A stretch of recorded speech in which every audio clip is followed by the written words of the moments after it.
Good Sunday evening, high school sports fans. Joe Gillaway with Lingelstown Gazette Sports live from the Orchard Street studio. And this is our high school hoops weekly recap show. I'll be joined momentarily by our panel of experts, along with our special opening guest, as soon as we're done thanking those responsible for bringing you tonight's show, our Lingelstown Gazette Sports Platinum sponsors. And they are Rickabaz Electric, Payor Apparel, American Legion Post 272, Sam Hartley Decking, Modern Imprint, Hoffman Ford, Ted's Bar and Grill, The Tire Mart, Freedom Financial Wealth Management, Capital Region Insurance Agency, Tonino's Pizza, TPA, AAU Basketball, Underdog Sports Bar and Grill, and Crystal Bob at Howard Hanna Real Estate. Thanks to those great local businesses for their continued support of Lingelstown Gazette Sports and our area's student athletes. Upcoming on Gazette Sports Chat, we have two podcast a week. This is the Sunday version. Then we do one like midweek. Tomorrow night we have Bill Wolf and Randy Gambelungi, two of the best girls basketball coaches in the state in history. Bill Wolf has 4 state championships. Coach Gambelungi has won 5 of the last 8 District 3 championships in 6A. So that'll be a good one tomorrow night. And they've got a really good history against one another.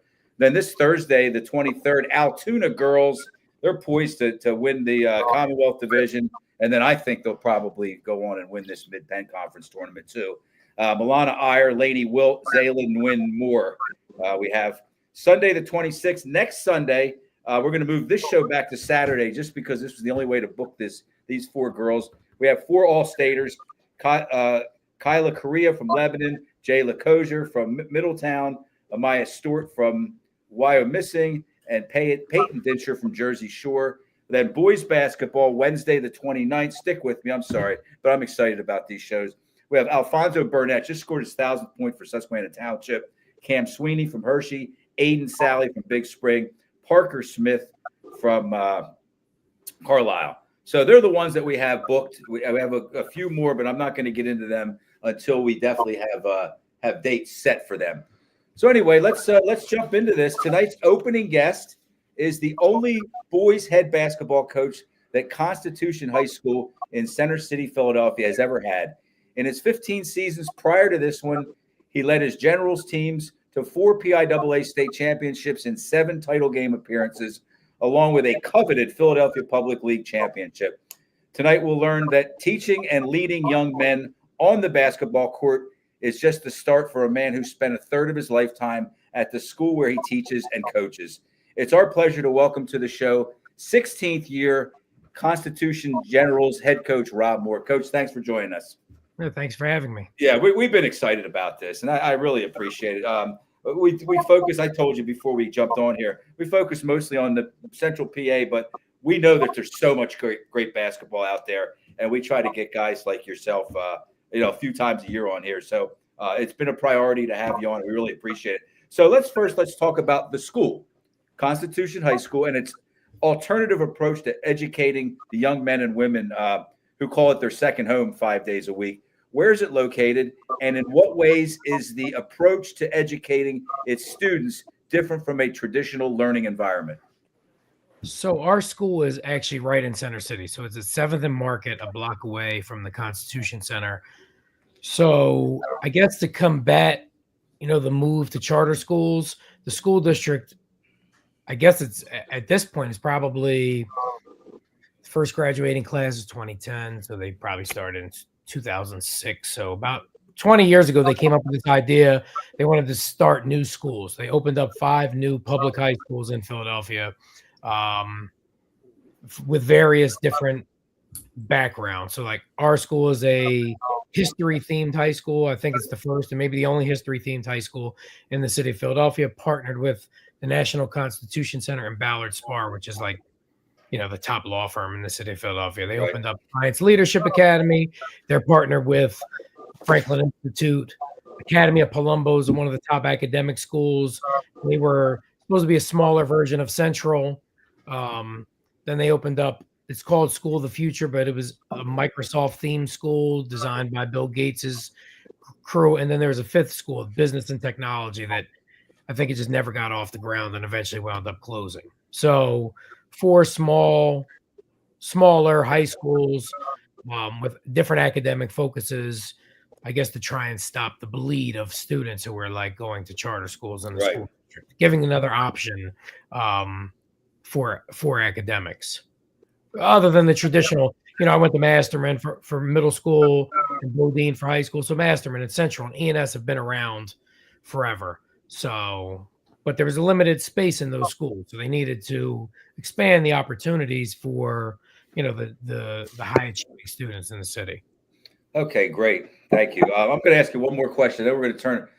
By the way, we have Christian Eby here from the Carlisle Sentinel / Cumberlink. Cumberlink is your online presence, correct? Correct. So we appreciate you joining us. You're welcome to join us anytime. Talk about that. I said you had that one coveted Philadelphia Public League title, okay? And we always say up here, and maybe it's just an assumption, we think that I know where you're going. Well, I know it's a lot harder to win that public league title because you're a 2A school and you're playing against everybody. We're not playing against everybody. We're playing against all classifications, though, right? I mean, it's Imhotep, like, honestly. Right. Like, well, yeah. Okay. You look at the landscape of things, like, to be able to, have a year where they're down, it's, you got to kind of catch lightning in the bottle. Everything's got to kind of line up for you, right? You have to have that really good team, and they might have to. Yeah. And that's obviously kudos to Andre Noble and the things that he's been able to develop there, because I remember before him, it was Prep Charter. Prep Charter was on this, on this roll, and then once Andre kind of got control of it, it's hard to stop that train. Yeah, that's a train for sure. Yeah. Okay. Dave Berman, you want to jump in here? Yeah, speaking of Imhotep, they lost a couple of guys, Rob. They lost Sean Colson's son, transferred before the season. And then Muhammad Gray, the 6'8" kid, injured for the rest of the year. And then Zion Green, why did he go to Camden? Your guess is as good as mine. I really don't, I don't keep up with all of that stuff. Parents and schools and kids. If you ask one person, it might be one story. You ask somebody else, it might be something else. But ultimately, people make decisions every day, and who am I to question? If you're not sitting at their kitchen table, you usually don't really know. You know what I mean? Right. And again, they'll be tough in the playoffs. Obviously, they did lose to Central York last night, and Central York and them could match up again. But defending state champs, Central York. Yeah. Imhotep lost Central York last night. Yeah. By 9, I heard it was pretty much a butt whooping though. Like, kind of felt like a little more than 9, but oh well. It's a win for Central York and a big one. Yeah, absolutely. I mean, listen, moving up to 6A for with this new success thing, and then the Catholic leagues. Somebody in the Catholic leagues not making the state. One of the top teams in the state in 6A will not be playing in March. Incredible. It happened in football. I mean, St. Joe's Prep and LaSalle College were not arguably, they definitely were the best 2 football teams in the state. And one of them had to lose and not go to the finals, Right. Rob, what class are you guys in again this year? 2 or 3? 2A. Let me use that as a segue, Dave. Out of 2A, over the last year or two, Mahanoy area, Holy Cross, Lancaster Mennonite, and Aliquippa, all up to 3A. Now, I know that you don't need mass exodus to win big games, but does that I would this year? Well, okay. I mean, every one of those teams you just mentioned would certainly beat us this year. Okay. And then the other one that people don't talk about is the team from Pittsburgh that moved from 1A to 6A. Amani Christian. Amani. Yeah. I thought they were going to get bumped to 2 based off of the transfer success process rule, and they decided they wanted to play up to 6A. So it is kind of like one of those things, like another lightning in the bottle scenario for us, where I told my kids at the beginning of the season, like, we really do have an opportunity here with probably one of my least talented teams I've ever coached. But like, that's not a knock on the kids. They play hard. We're good. But when teams like Mahanoy and Lancaster Mennonite and Aliquippa are all moving out, it does open up. And that happened to me with one of my second state championship. I actually voluntarily moved up to 2A because the landscape was easier for me. That happens. I moved up. This is when there was 4 classes, and 1A MCS was really, really good. They had, they had like three Division I players. They had Mike Watkins who went to Penn State, Samir Darty who went to Auburn, and I'm like, hey, this when I had my really great team that won in 2014 and 2015, and I was like, hey, like maybe we should play up to 2A. So we played up to 2A their sophomore year. We took some licks, but then we won 2A their junior year, and then this is before all these new rules, and then we moved back down to single A for their senior year, and that's when we played Farrell that year. So we beat Seton LaSalle, opting to play up to 2A because it was a little bit of an easier, path. Yeah, a little bit of an easier path. And I knew my group of kids was going to be really good, but they were sophomores. So I'm like, hey, I wanted them to have some success. I knew we couldn't win. And we ran into a really good Holy Cross team that year with Josh Cozen. He was, he just dominated us. But we got that experience, and the next year we came back, and for 2 years in the States, we just, we're on a tear. Yeah, it set you up good, right? Yeah, that experience. Christian or John, either of you have a question? Yeah. So kind of in our local circles, and Joe, I'm sure you can speak to this. We kind of consider the Mid-Penn Commonwealth, so to speak, murderer's row. Like you never know you never know what's gonna happen on a given night. So the level of competition that you guys face on a given night, is there kind of a method to the madness to be able to you take your lumps and bruises, and how do you kind of pick yourself back up for that next game, so to speak? Absolutely. I mean, year in and year out, like this is a down year for the public league, but Imhotep's still undefeated at this point, and then we're going to have a bunch of teams that are going to be vying for this 2nd through 6th spot. I mean, I looked at it the other day. There's a possibility there's a 6-way tie for 2nd place in our division, but we're playing tough teams, and even our non-league games. So for me personally, I turned down a ton of non-league games against teams that don't really make sense for me to play. I do take them at times just because, relationships and things like that. For instance, last year we played Chester. Chester doesn't really help me per se prepare for a state playoff, right? Because they're like the other 9, maybe more talented in any given year, but they're like the other 9 to 15 games I play in the Philadelphia Public League. So like this last year we played Springfield Delco last year and this year. Those types of games are the games I'm trying to schedule because they help me prepare for playing Mahanoy, for playing Holy Cross, for playing, these types of teams that we're going to run across. And a lot of those teams won't play us in the States if they're 1 or 2A. So luckily these 6A teams will play us. So, this year we played Springfield, we played Council Rock North. Those types of games help us balance out what we're doing. So when I turn down games, it's not, my kids don't understand that sometimes. They want to play their friends and teams that they have, that they know people on, they play AAU with, and they don't understand why I am trying to schedule the Springfield Delcos of the world. Or it's a strategic process, right, Coach? Sure, because if we get into a state, we played York Catholic. I want to say it was the year that the playoff shut down in the middle of the postseason. The COVID year, 2020.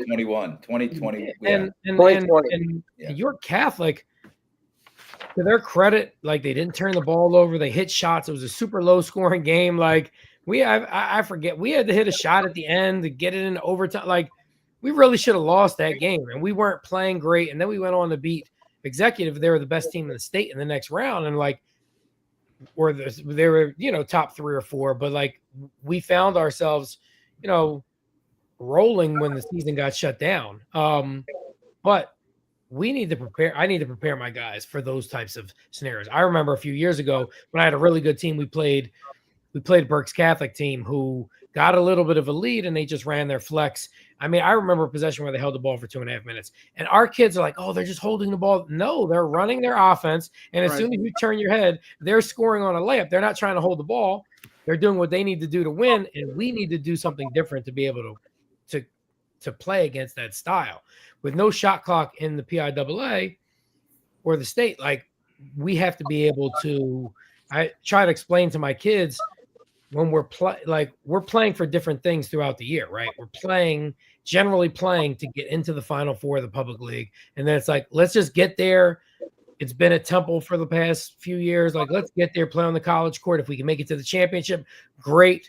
We haven't in the past few years, but it's really just to prepare us for that next, like, A lot of your teams early, and there's a huge gap. Now we don't have weeks without games. There's no 2A Catholic League school. So sometimes we only have one District 12 game, and then we don't play in the States for 2 weeks, trying to get kids back to practice and things like that. So it really has to be well thought out in advance. I know what John Velios is thinking right now. What a priceless matchup. Coach Rob Moore against Coach Snip Esterly. We really like Snip. You know what I mean? The guy can coach. Listen. One of my biggest games ever was the last Reading Central Catholic game. We ended Reading Central. You know. Oh, did you beat them? Yeah, we beat them in the state playoff. Man, wow. And he had Danielle's son on the team. They were really, really good. And it was like a last second play. We got a steal and a layup. I mean, their fans went berserk. It was one of my most memorable games that I've ever coached in. I'd have liked I was just going to ask Coach that, like, out of the last 15, 16 years you've been coaching, what's your favorite moment or year, that you've experienced so far? So, I mean, there's a few things. It's funny that probably two of the most memorable games I've ever coached, I lost. So one of them, we got a call late in the season that somebody backed out of a game in the Hoop Hall Classic up in Massachusetts. And they're like, hey, you got to come. You got to pay for your own way. But you also have to play at 8 o'clock in the morning because Bob Hurley Sr. only plays the first game and then he goes home. So obviously playing against Bob Hurley Sr., right? Like, we actually almost won the game. And I think because Ahmad Gilbert had such an amazing game that game is why he wound up getting an offer to Minnesota later when his George Mason commitment, the coach got fired and reopened his recruitment, but he had such a great game that day. And we had an opportunity. We fouled, put them on the line for a 1-and-1. They missed it. We got the rebound. We went coast to coast, and it was just like an off-balance floater to win the game. Wow. In that same season, we played Imhotep in the Public League Championship. And like a lot of these games that we've been in, they start very slow. Like teams are trying to figure it out. They're on a college court. They're nervous. Not that game. That game started immediately. Like it was just shot for shot and like play for play. And again, at the end of the game, we go full court. Kamar Williams drops it off to Chad Andrews Fulton for a layup that would have tied it and sent it to overtime, but it was that much after the buzzer, and we lose the game. But those are probably two of the most like memorable games that I've been a part of. But I would say that the most memorable period I had was from 12 to 15 because I got a group of kids that all came in as ninth graders and they all finished together in 2015. So all 5 of my starters in 2015 all came in together and I saw them grow over 4 years. I saw them not play as freshmen to losing the Holy Cross as sophomores to winning 2 straight state championships.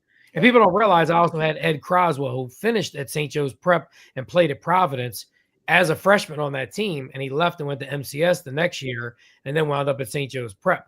So I had another kid in that group that, turned out to be really good. Wow. Dave Berman? All right, Coach, let's talk about the Philadelphia Catholic League. And, of course, if the transfers are allowed to play, because Roman took a hit the last 2 years, 3 guys out last year. It's a bunch of, I can't stand it. They need to let all these kids play.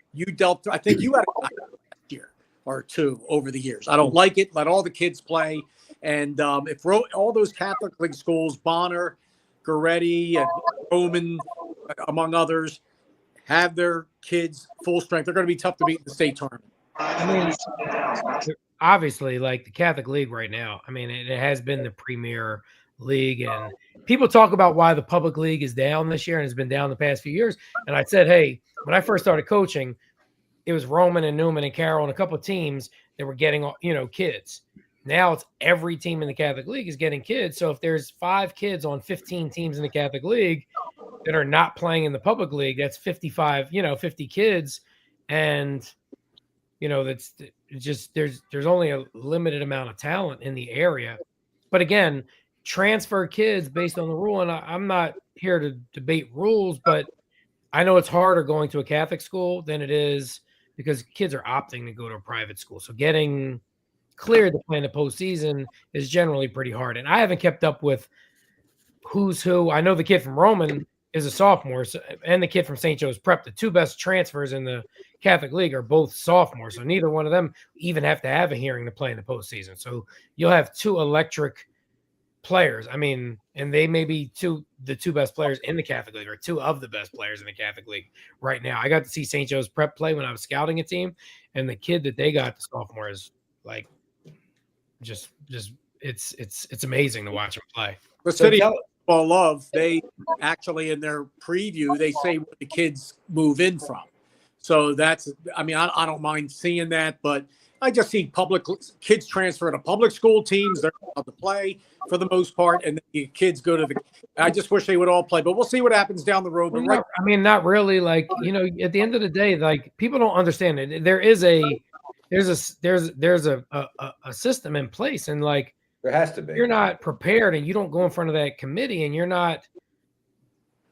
don't have the right documentation, and you don't have a good plan. Like, kids just aren't playing. So there are a lot of kids that in the public and Catholic League that like get shot down at the District 12 level, and I'm sure other districts too. I mean, you have to meet certain requirements. And like last year, I had a kid who did meet the requirement. The year before, Amir Spates didn't meet the requirement. He had to sit out a year. And I've had kids that have had to sit out posted. I have a couple of kids this year that we wouldn't even have a hearing because we understood that they were transferring for academic reasons, whatever the reasons are, don't meet the PIAA requirements. So I have kids that are just can't have a hearing this year that just understood. And I explained to the parents up front, like, hey, we're not going to have a hearing because this transfer doesn't meet any of these, bullet points that the PIAA has lined up. So they have to sit out this year. And then next year, they're clear because they've sat out a year. Right. Okay. So let's finish it with this. Talk about the thumbprint of this year. Every team you've ever coached has kind of a different thumbprint. That's why I call it a thumbprint. You have different players. Even if you return almost all the same players, the team ends up to have like a different personality, talk about the thumbprint of this year's team. I mean, this year's team is a team of like on the job growth, right? Like people get jobs that they're not prepared for. That's what this team is right now. And the talent is there. But again, I've always had guys returning that have had some level of experience.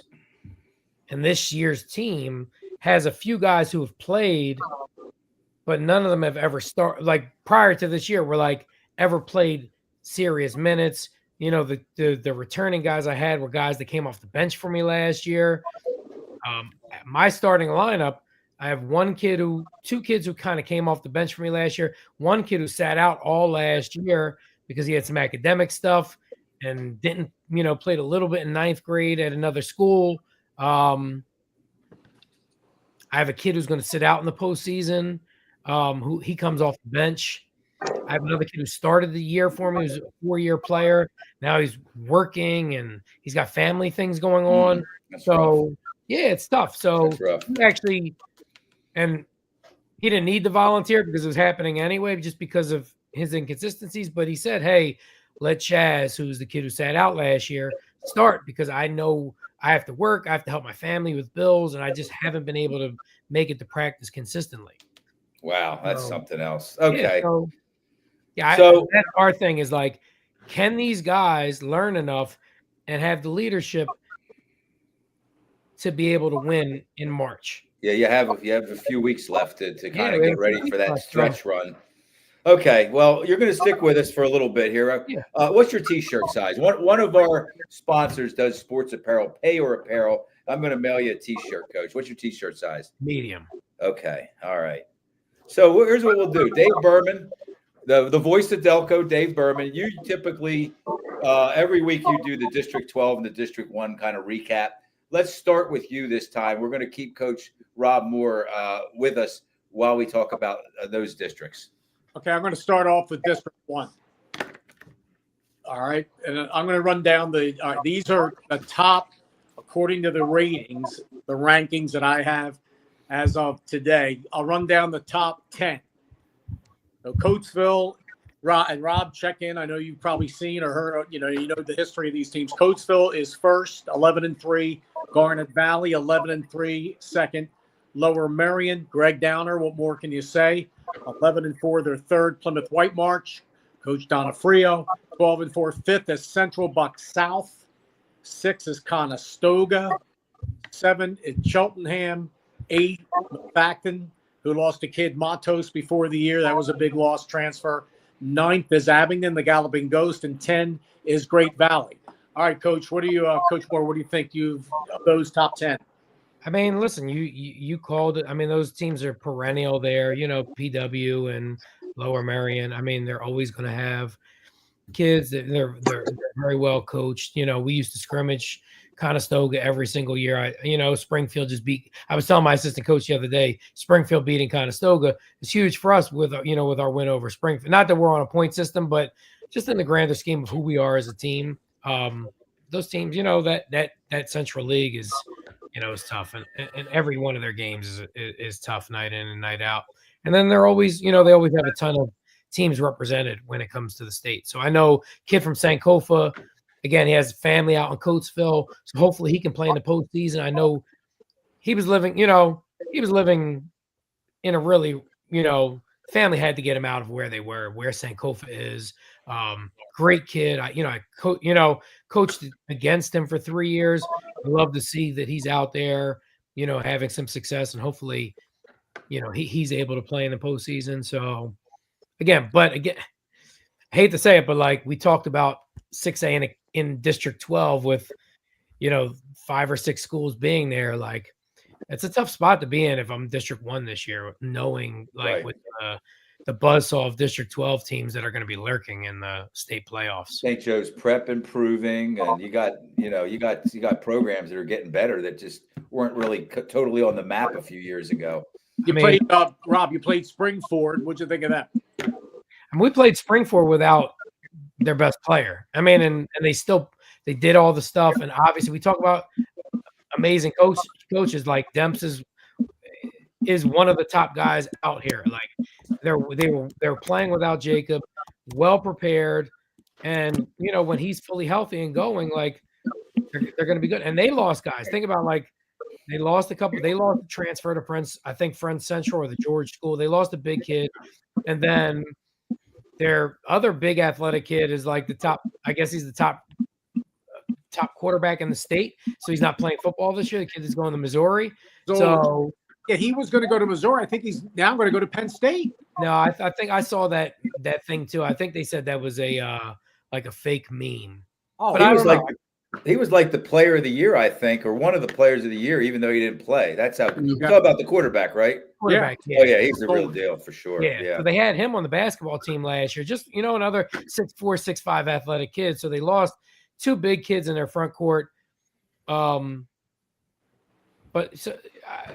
with the level of coaching that Demps does, I'm sure they will be right in the mix when it all comes, shakes down at the end of the year. Assuming, they make it in District 1, to that,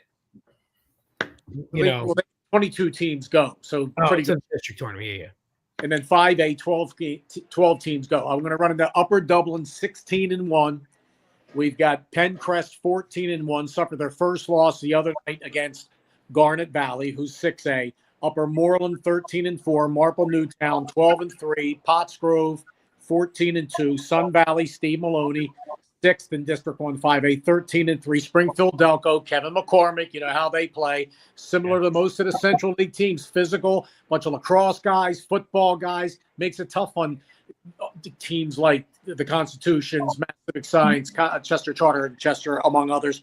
Then you have Chichester with the great Clyde Jones, 9th, and then Kennett Square comes in number 11. So what do you think of District 1? So that's the same thing. Like I like Springfield a lot. Like I said, we played them. We actually wound up hitting a 3 to win the game each of the last 2 seasons.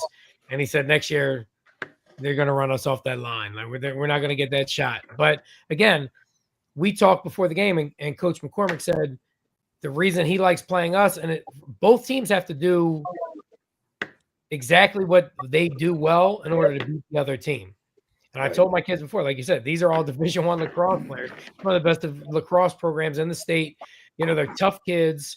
And my kids don't even know what lacrosse is, most of them. They know the name, but like they probably think lacrosse, don't understand the toughness of lacrosse. And then he had just gotten his football player back that day. It was the first game he played. So he's got to get his stamina back up. But again, I think they're going to be really good. But again, we talk about it. We played Pencrest in the Delco ball shootout, and they just have a bigger kid who could do a lot of things, but all those teams are so evenly, and they're all basically about the same. So when you get a 6'6" kid, who can kind of do those things, it kind of separates you from that group. So, I wouldn't be surprised to see any of those teams making deep runs in the state. And now they benefit from this PIAA rule because now Imhotep's no longer 5A. Or Ryan's no longer 5A. They are all now 6A. So you still got Goretti 5A. Well, now Goretti moved up from 4, right? Okay. Yeah. And then Bonner. Right. So let's use that as a segue, Dave. Let's jump into District 12 now, if you guys don't mind. I didn't mean to interrupt. No. But let's do some District 12, and then we're gonna thank Coach and bring in Christian Eby. He's gonna talk about the Mid-Penn game of the week here just in a moment. So District 12, Dave. Oh, Rob, you've the Philadelphia Catholic League, Imhotep favorite again. West Philly has been the runner-up the last 3 years in the championship game to Imhotep, so they could make some noise at the 4A level this year. You guys will be right in the mix. Last year was MCS. Yeah, right. And then Chester Charter, single A, hopefully will make a run. But it's a dog eat dog, man. Anything can happen. Sure. I mean, you think about it. One of Judge, LaSalle, two of Judge, LaSalle, Roman, and St. Joe's Prep are not going to make the state playoffs. That's a tough spot to be in. And they could win the state championship if they did make it. Yeah, the team that is out, let's say it's Judge, Roman, or St. Joe's, any one of those teams, given, could win a state championship, have the talent, to win a state championship. And one of them will be out because there's only 3 seeds. So the top seed, so they're it's very important for them jockeying for place on their own point system of who wins the Catholic League, who goes the furthest in the playoffs to get that 1 seed because they're guaranteed in. Then they play Imhotep for, and then the loser of that, I think, will play Fells or another public league team, and winners in, losers out. And then the Catholic League team does that. Those other 2 Catholic League teams don't even get a shot. They're done. Right. Yeah. Okay. So we're going to wrap things up here. Coach Rob Moore, Constitution, in his 16th season. This show is always smarter and more interesting when we get guests like you on. I mean that. I mean, we really appreciate the time that you donated to us, and we wish you well. I mean, hopefully, I remember just a handful of years ago, I was walking into Giant Center when you were getting off the bus with your guys. We just kind of walked in at the same time, and I thought, man, I wonder if those kids know what they're in for. Now they've played at the Palestra, okay, we know that, but that Giant Center is a big deal. And what I'm getting at is I hope to see you down at Giant Center again this season, 1 game at a time, right? One game at a time. It's been a few, but yeah. So that would be phenomenal. And do me a favor, as soon as you get off, text me your address. I'll get a T-shirt out to you. Cool. Okay. All right. Thanks, guys. Coach, thanks very much. We really appreciate it. Go Eagles. Birds. Yep. Take care. All right. That was awesome. I mean that. This show, Christian, that was a good one there, wasn't it? That was a good one. This show is always – now, we've had a lot of really good coaches on here. I don't like to put them up against one another, but the show's just smarter and more interesting when we get guys like Rob. Joe, how many state championships does Coach Moore have? He has 4 state championships, which is a lot, okay? Right. That kind of puts him up there with the elite in 7 appearances and a Philadelphia Public League championship, which – I don't want to get into it because I don't like to set people up to have to. But what I wanted to ask him was 7 state championship appearances in 15 years is pretty impressive. Yeah, that's very impressive. And I like watching him too. I just think he's, I thought it was cool the way he was talking about losses, like how he just doesn't. He just tells you how they went. They lost because of this, and some of his more instrumental or influential games were were losses. I thought that was really, really How cool was that he played Hurley? Oh, that was great. That's Hurley great, and Snip Esterly. and they Okay. almost beat him. Yeah, how about that? Okay, so let's jump in here. Again, Christian Eby from Carlisle Sentinel, Cumberlink, thank you. Sorry to keep you sitting around like that, but when you get those guests on, man, you kind of have to let them go, man. They're here for a reason, and hopefully we all learned a little bit from Coach Moore. Let's just start with this. I like to jump in and talk about our games of the week, and we just come up with them. You know, we figure the games that are more influential or might have some impact on the divisions. You were in fact, I think I talked to you the night after that for the first time at Chambersburg at Cumberland Valley. Well, earlier in the week. Was it at Cumberland Valley? It was Carlisle at Cumberland Valley, actually. Carlisle and Cumberland Valley. Yep. Okay. Yep. Yeah. I'm sorry. Yeah. Freudian slip there. Tell us about that game, because we've had, I think all year we've thought CV, Chambersburg, Central Dauphin, and Carlisle, kind of you could shake them up and, throw them out and anyone could beat the other one. Yeah. Did it look like that the other night? Yeah. I mean, I guess to really start off, this was the first time Carlisle's beaten CV since 2018. Yes. So I think that's a big point to start off with. But I mean, at halftime, so that final score ended up being 60-33. At halftime, it was a 26-20 game. And CV had the lead after one. And it was just like Parker Smith had, I want to say, about three misfires from 3-point range in the first quarter. And then it was once that first one dropped there in that second quarter, it was like he just kind of lifted the lid and he just kind of took the whole team along with him. He ended up finishing with 22 in the game, and then I think he had 10 in the second quarter to really push that Carlisle lead. And then they ended up going on an 11-3 run to start the third quarter. And, it just kind of sent CV in a spiral a little bit. I think they got a little out of system. They were throwing up a lot more threes than they typically do. And I think Carlisle just kind of rode the heels of Smith. And Lucas Ream had a great game as well. He had double-double, 14 points, 15 rebounds, which against a good physical CV squad, that's a pretty big deal. So, now, do you think that Cumberland Valley, and they're very good, okay, Coach Dave Vespignani, phenomenal coach. Do you think they live or die on their perimeter shooting? I will say the one thing, with CV, and I think Vez has kind of talked about this in the past, is that they don't really have one core scorers, that on a given night, they kind of have 5 or 6 guys that can really just kind of pop off for double-digit games. And that was their missing link really on Tuesday. I think their high score was 9 points, and it was Bazalka and Nolan Bazalka and JJ Lebo. I think Carlisle just kind of outmuscled them a little bit, which I think caught them off guard. And again, I think it was just, they changed the trajectory of the game early in that third quarter with that 11-3 run, and CV just couldn't find its footing the rest of the way. Yeah, Coach Andre Anderson from Carlisle, he was relieved. I saw, was it the article? Did you interview him after the game? Yes. I read your article, and boy, was he ever relieved. The kind of the odd thing about the Coach Anderson coaching against Dave Vespignani is he lost 12 straight. He won the first game, the first matchup they ever had, and then lost 12 in a row, and then just won the other night. And I did a little bit of research here. Here's Dave Vespignani versus all the other Commonwealth Division coaches. He's 12-2 against Carlisle Anderson, against Sean Scheffler, 10-6. That's tough. Chambersburg. Yeah, I'm sorry. Thanks, John. Yeah. Wayne Fletcher of Central Dauphin, he's 7-6. Wayne Fletcher's had the most success against him, but not recently. Okay. A lot of those wins, those 7 wins, were handful of years ago. So Brian Shawley from State College, 10-3.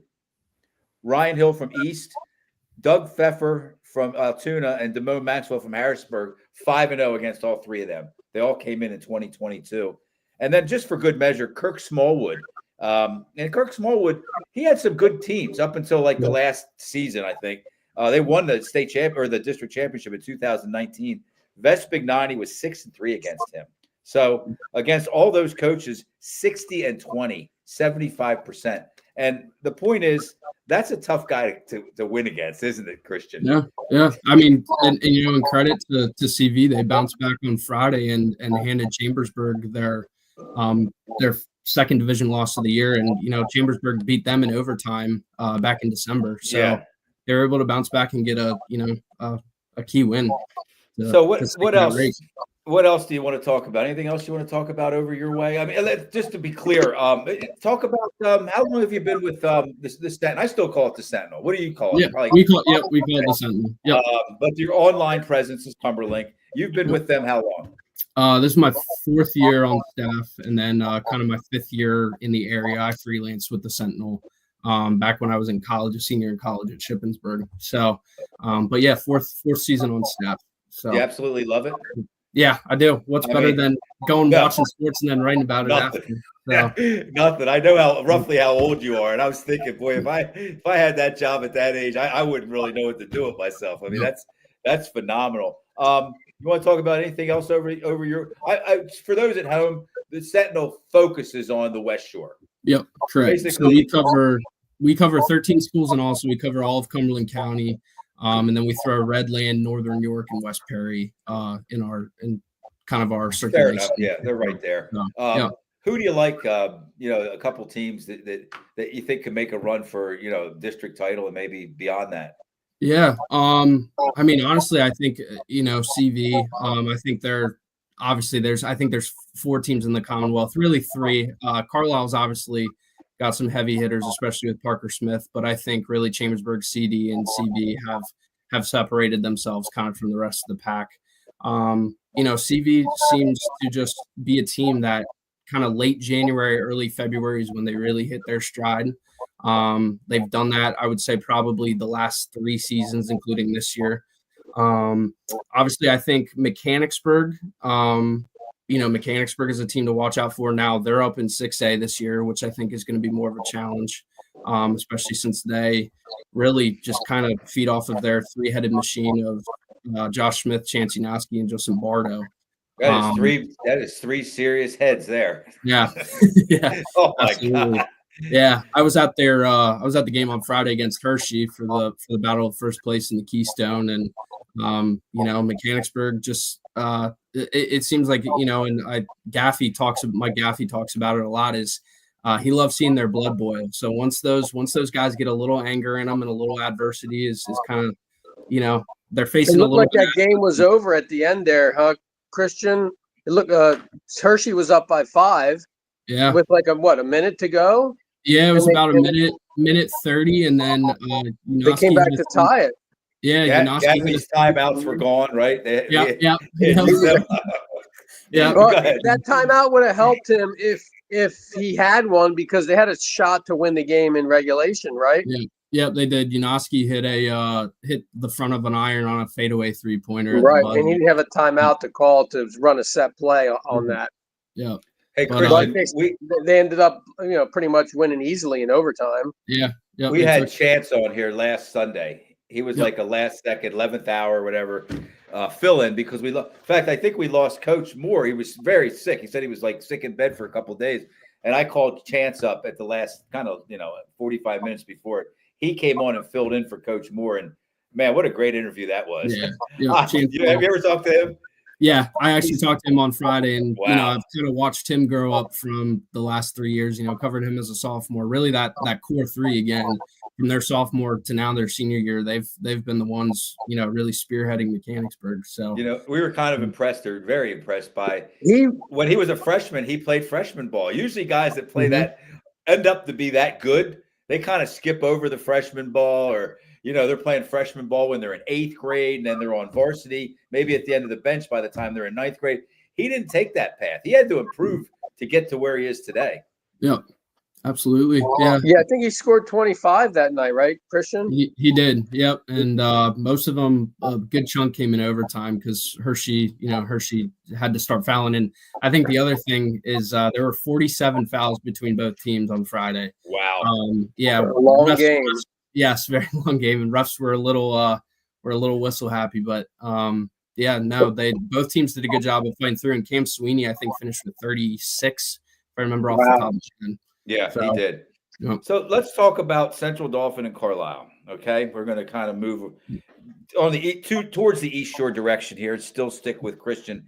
35-33 Central Dauphin. They sweep the two games this year by 3 points. John and I were at the first game. Parker Smith had 35. And I thought that the freshman, the 6'8" kid, was really good. Mm-hmm. Kind of unpolished a little bit, and only because he's a freshman and he hasn't been if anybody's Carlisle out there listening, I mean, I think he's really good. I went away that night thinking, boy, that guy's hard to deal with. And he kind of kept Carlisle in the game. But another big win for CD. Then yesterday, and I think it was, I mean, I'm going to sound like I'm making an excuse, but I'm really not trying to. I thought it was kind of a trap game just because it was a lot of energy exerted on that win to Carlisle. They lost to Reading yesterday, Central Dauphin. Well, they're coming off back-to-back losses, Joe. Wilson and Reading now. Yeah. Was it so? And the one thing is, I'm sorry. Wilson was 2 out of 3. 2 out of 3. Yeah. So there's cause for concern there, I think. But the one thing that Coach Wayne Fletcher does is they were supposed to play Unionville today, drive down to Unionville in District 1. It was canceled because of the snow. And look, I respect the heck out of Coach Wayne Fletcher, but what my point is, he really schedules tough. And, the payoff is that you learn how to play against really good teams. But the downside is you're going to lose some of those games when they're kind of piled up on you, I think. Dave, talk about this 6'9" kid. You and I weeks ago talked about this 6'9" kid that transferred into Reading, and he was kind of on that 21 day or whatever they call that, that you have to wait till you actually can play. Do you know anything about him? I know he was in the game yesterday. Did he actually play yesterday, Joe? That's what I want to find out. Dave, do you know? No, he didn't play yesterday. Oh, he didn't play. Okay. So they're going to be tough to deal with because they're playing a lot better, Reading. Now, it might be too late for them. They're 6 and so they got to win 7 and 10. They're 7 and 10. Got to win row to have a shot. Yeah, he's started at Brandywine Heights, transferred to Pottsville Nativity, and then Blake came in to Reading just before the summer, and then something happened with the paperwork. But he's back, ready to go, and he'll be eligible for the postseason. Wow. So, I mean, I'm sure that, it's obvious, but they're going to have to try to win some games because they might not make the postseason. Right. What Joe's getting to. They are currently, I just printed this, they are currently at 19th. So that's 3 out. They're taking 16 this year. But they're kind of points wise, and I don't want to get into that. That's very boring, and that's for another day. But points wise, they're kind of a big chunk out, So they'd have to really go on a tear and then hope that some of these other teams. My poor Harrisburg Cougars, 4-10. Playing better, but just, it's not equating. I mean, they almost beat Central Dauphin last Friday. It must be Carlisle in their first matchup.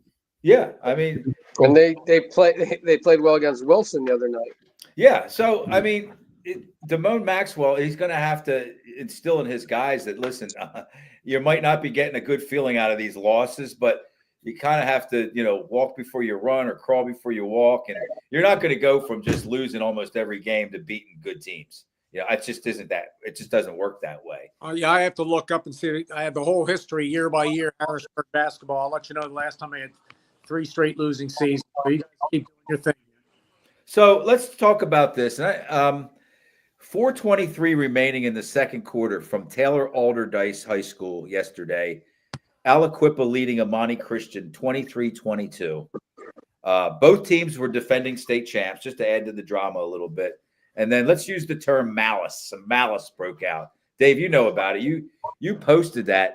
There was an egregious, like a really flagrant foul. Kid just got pushed down. I mean, he just shoved him down on the ground. It would have been an ejection. It should have been. But it just started a lot of. Well, the fans got involved. Yeah, and that's just the one. Did you see that, Christian? You had to. You're a journalist. Yeah. Boy, I just don't want to sit here. We're kind of warm and fuzzy on this show, Christian. So I try not to judge people, and but that's bad. And then I see people on social media. Well, you want to make sure your kid's okay. There was no guns out there. There were no.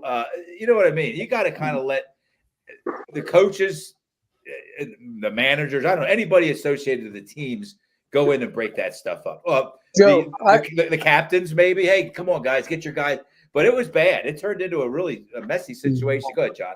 Yeah, I'm sorry. So I read the article, and it's pretty long and detailed. And from what I read, the coaches and the people that were there, like maybe staff or whoever they were quoting in the article, they were downplaying it. There's no downplaying that. They were read the article. They were downplaying it. They said there was no punches thrown by anybody. That's true.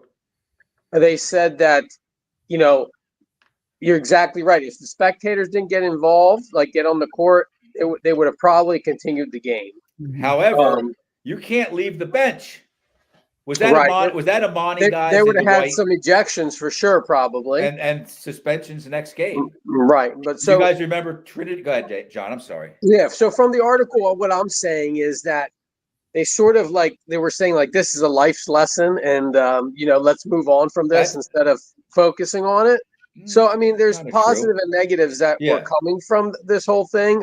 It could have been a lot worse, is what they were saying. I agree. So, but it definitely was bad. I mean, everyone saw the video. It was bad. The worst part to me was the fans. Right. It just. I guess you're inclined if your kid's out there to want to do something, but they had that covered. Nobody was going to get. They're both defending state champions from different classes, and they both have passionate fans, and they were all there. That was going to be the featured game of this showcase. It just got out of hand. And, after this was all settled and they ended the game, they did actually have another game a couple hours later where Alderdice played. So, so let's end with this. It's not the end of the world. Okay. What I don't want to do is put kids down because they're kids. They're emotional, very physical game. I'm sure I didn't watch the game. But just kind of shame on the fans. I mean, they were kind of, I don't want to say pouring out of the bleachers, but they were kind of pouring out of the bleachers. So anyway, hopefully those teams will. It just reminded me of this is way before your time, Christian. Dave Byrne, you'll remember this. I don't think you will, John. Trinity and Stowe Rocks. Remember that game? Seen the video on it. I was going to say I've seen the video. Yeah, that happened at Giant Center in the state championship game. So anyway, 1-3. I remember that the Trinity kid kind of kicked the Stowe Rocks kid while he was inbound the ball. He was inbounding it right, and it just started a lot of crap. He kicked him in the crotch. Yeah, I mean, the family Joe, you should find that link and post it on. On LG Sports. Yeah. So anyway, we talk about the good, the bad, and the ugly on here, and that was a little bit ugly. Excuse me. Trinity won that game 2003, and then 2004 they met again, and Stowe Rocks got him. Was that in the state championship? Back-to-back years. Yep. Oh, I'm glad. I don't remember that, or I didn't remember that, and that's good to hear because I didn't like that it happened. I didn't like that it kind of took Stowe Rocks out of the opportunity to win that game, and so I think we're gonna. Unless you guys have anything, I got something really neat we're gonna do next week. I think it's neat. I think it's fun. We're gonna realign the Mid-Penn Conference next week. Okay. Of course, we're not really going to realign it. We're gonna have fun with trying to kind of a mythical who belongs where. And it started with Ty Sabercool, our regular expert on the panel, who's not available tonight. Ty, if you're watching, we miss you. But we were talking about how Mechanicsburg and Cedar Cliff. Now Cedar Cliff's really down this year, but they might be ready for some Commonwealth action. Okay. I don't know if they still have James Buchanan after that and Mifflin County or two other 6A schools that are down, that are below the Commonwealth. So let's talk about that next week. That could be fun. We had John, remember 4 years ago, they created, Christian, you were probably just coming around at this time. They created this great super basketball league division, the Capital Division, right, John? Mm-hmm. Remember how excited everybody was? A few years ago, yeah. I mean, they switched them around, and 2020. they've made other changes. Well, what happened? We just thought, oh my God, it was. I'm just going to name the kind of the studs that were involved in that realignment: Trinity, Susquehanna Township, McDevitt, Milton Hershey, Middletown. Okay, guess who of course, Trinity had the most success during that stretch till they started picking it up and moving them back out. Middletown was the second most successful program after Trinity. Trinity was 86-29, or they have been since that realignment. Middletown 76-36, and they actually shared a Keystone Division title. But here's the other three, or the other four that you thought that were going to really prosper, maybe, or really kind of make that fun and competitive. Susquehanna Township 34-57, McDevitt 51-39. That's all right. Milton Hershey 39-40, and Steel High 28-47. So we might talk next week about just kind of maybe breaking up that division too. Given they've changed again, Joe, in the last 2 years. Yeah, Now Milton Hershey's back correct in Keystone, and Middletown's in the Colonial. Big Spring and Boiling Spring are in the Capital now. So we've had more recent changes. So 4 or 5 years ago we had changes, and now last year we had more changes. I figured we'd save this for when Coach Saber cools back. He'll really Dave, you're going to get involved in that too. You know these teams well enough. Chris, are you familiar with the very competitive District 6 situation? Uh-oh. A little bit. I mean, obviously, I see some of these teams come through, but because they play like district in football, District 6, 6A. They come through. They play a District 3 schedule, but they have their own little tournament. District 6A has State College, Mifflin County, my old Huskies. I was the voice for 13 years of that. Altoona is 2-11. Mifflin County's 5-7. So Mifflin County State College are guaranteed to play each other in the District 6 championship, 6A already. But they're battling for home court advantage in the first game. State College 8-6, a much tougher schedule, Joe, than Mifflin County. Oh, yeah. Who? State College? Yeah. Wow. Night and day. Night and day. Apples and oranges. Mifflin County has. I mean, I think next year they're going to improve their non-league schedule. Like they play Bellefonte tomorrow, who's a 4A school, and they're 2-12. Please be clear. Hasn't he been saying this for the last 6 years? Please be clear with Christian, Dave. You said that those two teams have already qualified for the 6A tournament. They're the only two teams in the tournament. Well, Altoona still. Well, Altoona still could qualify, but they're not going to. Right. But anyway, we have to put them in the mix because you're going to have two teams that it's going to be a big thing, and especially Mifflin County in that area going to a District 6 championship game again. And State College is going to. They play not only does State College play a tough Mid-Penn Commonwealth schedule, they play a tough non-league schedule. Like Williamsport and Hazleton or. Christian, have you seen Mifflin County play the last year or so? I want to say it was either a year or two ago. I saw Mifflin County come through Mechanicsburg. Okay. I can't remember if that was last year or 2 years ago. Beat Mechanicsburg last year at Mechanicsburg. Yep. So it could have, but anyway, it's a different dynamic, Joe and John. And it's something that we have to keep our eye on because those teams will go to the West and we'll see what happens. Dave, as long as you're with me on this show and the football show, we will always give you time to talk about District 6. So you know, that's a guarantee. Okay, so let's wrap things up. The other thing we didn't mention, Central York beat Imhotep yesterday. Isn't that interesting? They were two defending state champions too. Central York moves to 13-1. Imhotep moves to 12-5. It was by 9, and I heard it wasn't that close. That's right. We did mention it earlier, I think, when Coach. Well, when Coach Moore was on, you just briefly mentioned it. But kind of Jeff Hoke's got Central York. In fact, I reached out to Coach Hoke the other day, like 2 or 3 days ago. We're trying to get him on the show, the Central York head coach, defending state champs. Again, that's another guy that's going to make the show brighter, more interesting, smarter. So, but, Central York's going to be tough to beat. I can't imagine.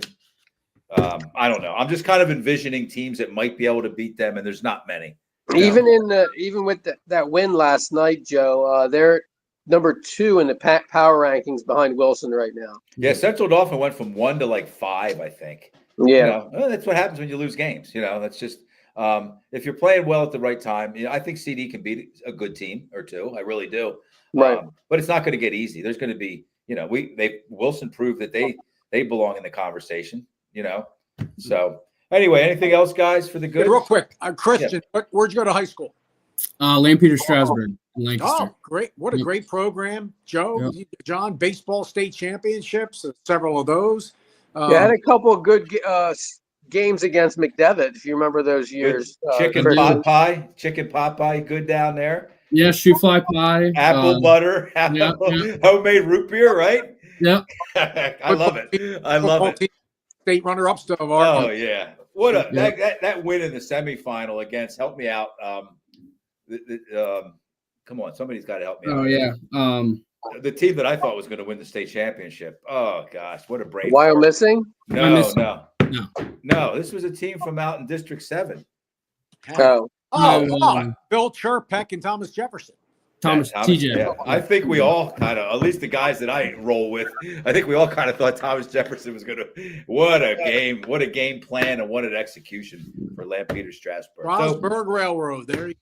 Yeah. Thanks, guys. Let's thank the sponsors again: Rickabaugh Electric, Payor Apparel, American Legion Post 272, Sam Hartley Decking, Modern Imprint, Hoffman Ford, Ted's Bar and Grill, The Tire Mart, Freedom Financial Wealth Management, Capital Region Insurance Agency, Tonino's Pizza, Team PA, AAU Basketball, Underdog Sports Bar and Grill, Crystal Bob at Howard Hanna Real Estate. Thanks again to those great local businesses for their continued support of Linglestown Gazette Sports and our area student athletes. John, I know you're kind of feeling under the weather, man. Thanks for toughing it out. Okay. Yeah.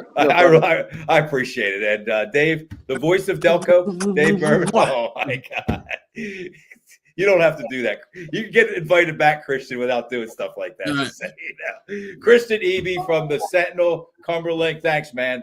Thanks for having me. You'll get a link every week. If you want to join us every week, you can be a regular member of the crew. I'll add you to the we have like a little thing that we use to advertise the show, but it's up to you. But we had a blast with you. You did a great job. So thanks again. And then we'll have Coach Bill Wolf and Randy Gambelungi on tomorrow night. Have a great evening, everyone. See you guys.